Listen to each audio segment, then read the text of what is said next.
নমস্কাৰ বন্ধু বান্ধৱীসকল স্বাগতম জনাইছো job education YouTube channel to জবলৈ টু জব চেনেলৰ জৰিয়তে আমি অসম তথা ভাৰতৰ চৰকাৰী বেচৰকাৰী চাকৰি বিজ্ঞাপন আলোচনা কৰোঁ আজিও ঠিক তেনেধৰণে নতুনকৈ দিবলগীয়া 50,000 চাকৰি বিষয়ে আলোচনা কৰিম গতিকে বন্ধু বান্ধৱীসকল ভিডিঅ'টো শেষলৈকে চাব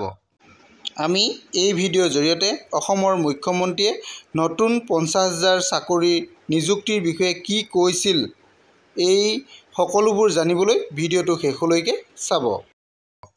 যদি আপোনালোক মোৰ চেনেলত প্ৰথমবাৰলৈ আহিছে তেনেহলে চেনেলটো সাবস্ক্ৰাইব কৰি দিব বন্ধু বান্ধৱীসকল আহক আমি এতিয়া ভিডিঅ'টো আৰম্ভ কৰোঁ মই ঢকুৱাখানাবাসী ৰাইজক বহাগ বিহুৰ শুভেচ্ছা জনাইছো বহাগ আমাৰ গণজীৱনৰ সাহ বহাগ আমাৰ জাতিৰ আয়ুস ৰেখা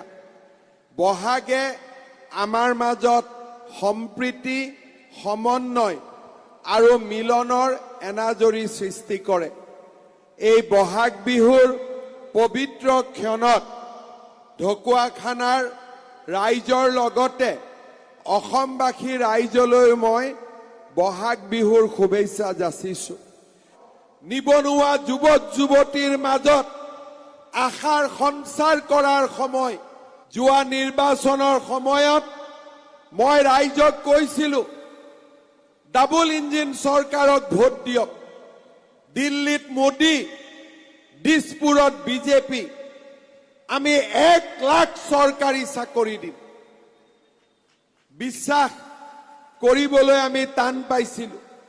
যে 1 লাখ চাকৰি হ'ব চাকৰি হলেতো দুখীয়াই ক'ত পাব ঘোষ দিব লাগিব এটা পৰিবেশ আছিল অসমত কিন্তু আজি আমাৰ চৰকাৰখনৰ 3 বছৰ হৈ গ'ল আমি 1 লাখ ল'ৰা ছোৱালীক চৰকাৰী চাকৰি দিলো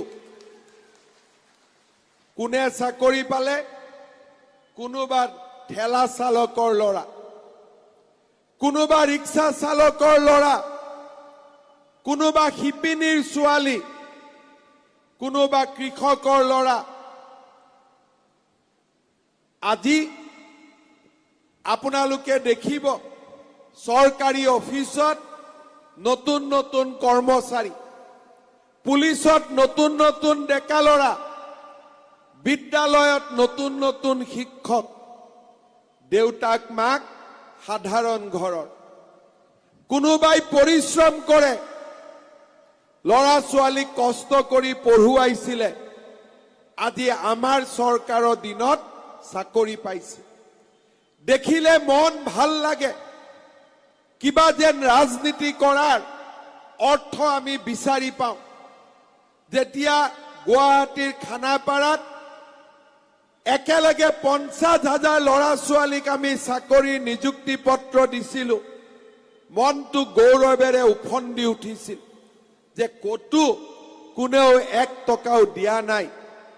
দেউতাক মাকে পঢ়ুৱাইছিলে আজি চৰকাৰী চাকৰি পাইছে আজি বহাগ বিহুৰ দিনা আমি আকৌ এবাৰ কৈছো এই লোকসভা নিৰ্বাচনৰ পিছত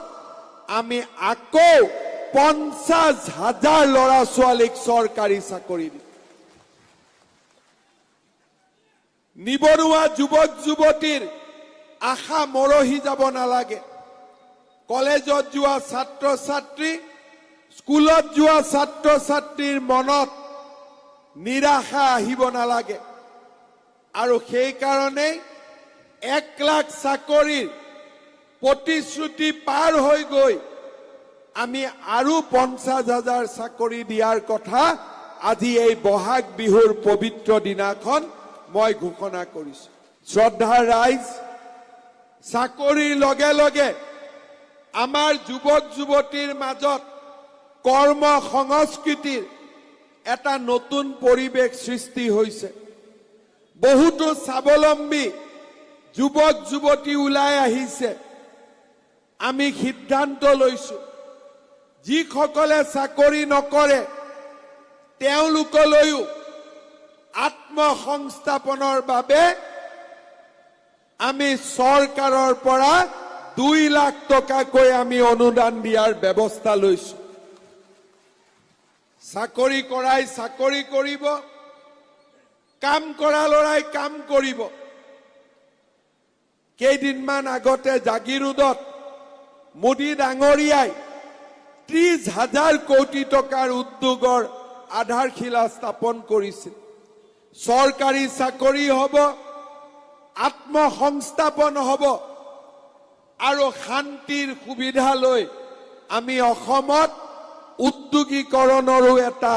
নতুন পৰিৱেশ আমি নিৰ্মাণ কৰিম, যাতে কোনো ডেকা লৰাই হতাশাত থাকিব নালাগে।